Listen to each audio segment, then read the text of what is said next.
Have you ever had that one neighbor who just can't stand to see someone else happy? Well, this story takes that to a whole new level. Imagine buying a peaceful piece of land to enjoy some quiet weekends, only to have the neighborhood's self-proclaimed HOA president called 911 on you for parking your camper. Today's story is about how that one call turned her life upside down. Before we dive in, tell me which country you're watching from, and don't forget to like and subscribe for more real HOA and Karen stories like this one. The story starts with Mark, a retired mechanic who had spent decades fixing RVs, campers, and trucks.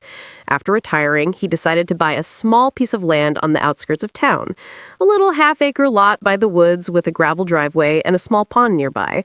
It wasn't inside any formal neighborhood, but there was an HOA next door that liked to act like it owned everything around it. Mark set up a modest camper there. It was an older model, freshly painted white with blue stripes.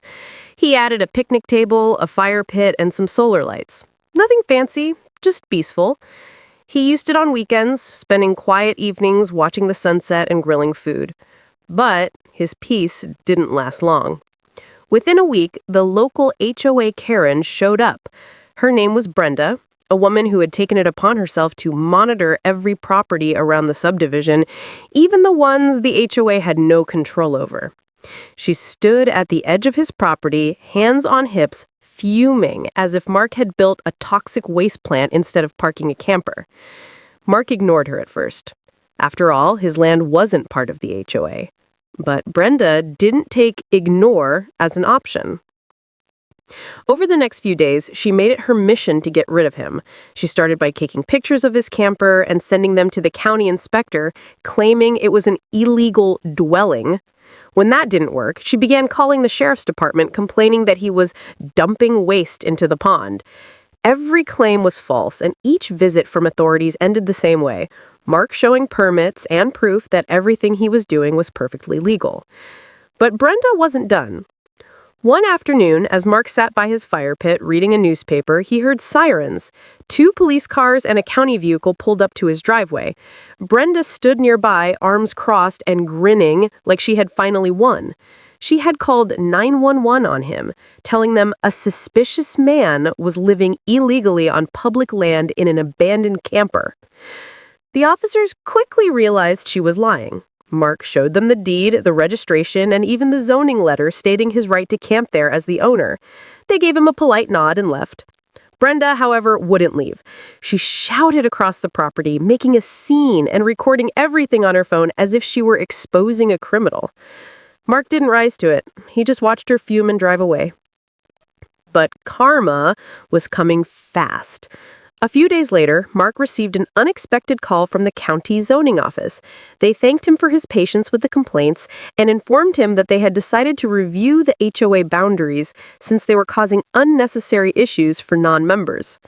Mark didn't think much of it until he learned that Brenda's house sat partially outside the HOA boundary.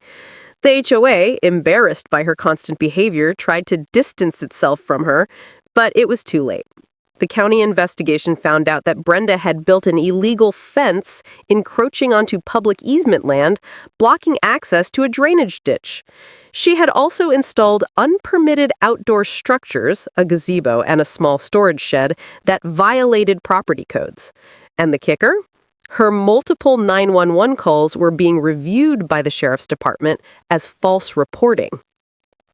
Word spread quickly through the neighborhood. Residents who had once tolerated Brenda started avoiding her. The HOA president even sent her a letter warning her that if her actions continued, she could face civil penalties for harassment and misrepresentation of the HOA's authority. Meanwhile, Mark kept enjoying his weekends. He even invited a few friends over, turning his little spot into a quiet getaway for grilling and fishing. The same officers who had come out that day would occasionally wave when they passed by, clearly remembering the incident. Brenda, however, spiraled. Her obsession with control led her to file more complaints, this time against her own neighbors for things as small as mismatched mailbox colors. Eventually, the HOA voted to remove her from the board. But karma was still not finished. A month later, a heavy storm rolled through. The drainage ditch that Brenda had blocked overflowed, flooding part of her yard and soaking her unpermitted shed. County inspectors were sent again, and when they saw the damage and her illegal structures, they issued citations and fines.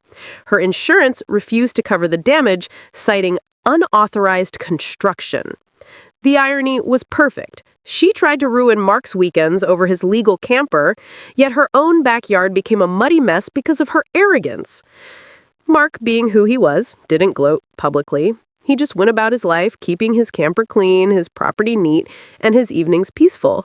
Sometimes he'd see her driving past, glaring through her car window, but she never stopped again.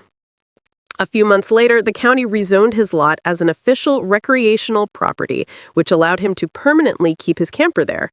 He even built a small deck beside it, officially permitted and inspected. He called it his retirement cabin. And as for Brenda, she sold her house not long after. The HOA's reputation had taken a hit because of her antics, and she wasn't welcome at board meetings anymore. Locals joked that she moved to another town to start a new HOA empire. In the end, her obsession with control led to her downfall, and all it took was one phone call she thought would get Mark removed. Instead, it opened the door for her own undoing. So, remember this. Sometimes when someone tries to bring you down, all you have to do is stand firm and let their own actions expose them. If you enjoyed the story, hit that like button, subscribe to the channel, and share your thoughts below. Tell me which country you're watching from, and I'll see you in the next HOA and Karen revenge story.